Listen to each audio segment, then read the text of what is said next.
Всех приветствую на канале Football Stories.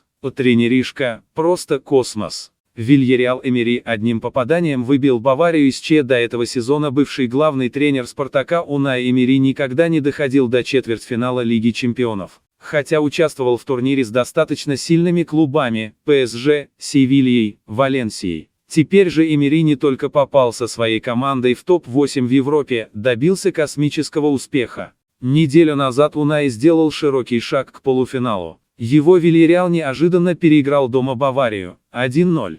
Голкипер немцев Мануэль Нойер и тренер Юлиан Нагельсманн признались, что им еще повезло отделаться минимальным поражением. Нагельсманн был недоволен тем, как Вильяреал выходил из-под давления Баварии. «Нам нужно повысить интенсивность», — сказал Нагельсманн перед ответным матчем в Мюнхене. Вильяреал смог выходить из-под прессинга в первой игре. Важно оказывать более серьезное давление. Мы не должны давать сопернику время, чтобы его игроки могли показать свое мастерство на поле. Необходимо совершать тактические фолы, когда это требуется. Мы должны наказать соперника за то, что он не реализовал свои моменты в первом матче. Не стоит болтать много, нужно делать. Бавария сыграла очень атакующим составом, и при владении мюнхенцами мячом их схема вообще превращалась во что-то типа 3-2-5. Роберта Левандовского поддерживали в опасных зонах у штрафной инсайды, а Лерой Зане и Кингсли Коман давали ширину на флангах. Правда, латерали, крайние форварды не могли делать хорошие кросса при атаках с ходу, когда защитники Вильяреала были развернуты лицом к собственным воротам, так как левша Зане играл справа, а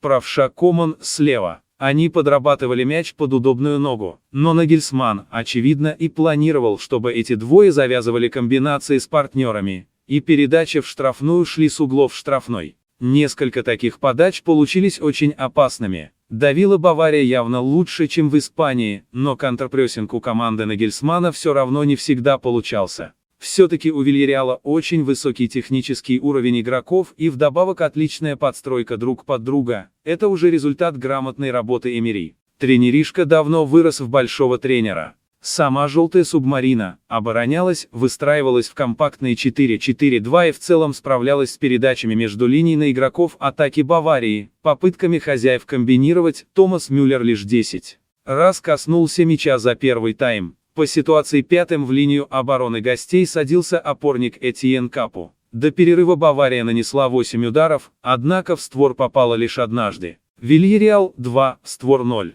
Рауль Альбиоли и Пау Торрес крепко прихватили Левандовского. Более того, поляк едва не наиграл на удаление в первом тайме. Сначала он совершил фол на розовую карточку против Альбиоля, а еще через несколько минут Раулю опять попало от поляка. Было похоже на накладку. В РПЛ кто-то после этого наверняка поднял бы тему судейского заговора, но тут заиграли спорные эпизоды, и забыли. Бавария очень мощно начала второй тайм, максимально взвинтила скорости. Вильяреал продолжал сбивать темп, что здорово удавалось команде Эмери до перерыва. А на 52-й минуте гости фактически сами организовали гол в свои ворота. Бавария, конечно, прессинговала, тем не менее в этом эпизоде и Дани Пареха мог сыграть понадежнее. И голкипер Херонимо Рульи действовал очень странно, выбежав из ворот. И еще и штанга подыграла своим, Левандовский, избежавший удаления, забил с паса потерянного и наконец-то найденного на поле Мюллера. Команда Нагельсманна продолжала крушить своей кувалдой оборонительную стену Вильяреала. Гостям нужно было просто пережить это давление хозяев, а в концовке надеяться на то, что пройдет контратака против подуставшей Баварии.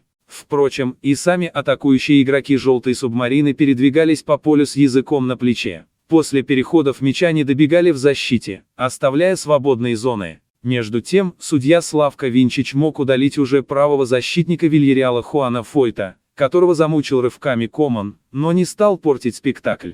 Словенский арбитр вообще давал играть, пропуская мини-фолы. Это раздражало футболистов, зато сохраняло темп игры. А на 88-й минуте Вильяреал все-таки убежал к воротам Нойера и забил. На сей раз Пареха идеально сыграл, находясь под прессингом троих игроков Баварии и не спеша расставаться с мячом. Сейонтрахов придумал эту атаку, а завершили ее прекрасный пас Жерара Марино и гол свежего Саму Чуквезе. Это был первый удар команды Эмери в створ и всего четвертый за матч. Немцы же проиграли, а ничья — это синоним поражения, нанеся 23 удара за матч и 4 в створ. У Баварии по-прежнему много силы, но она потеряла какое-то по-настоящему чемпионское качество, которым обладала при Юппе Хайнкёсе или Хансё Дитере Флике. Всем спасибо за просмотр, ставьте лайки, пишите комментарии, подписывайтесь на канал.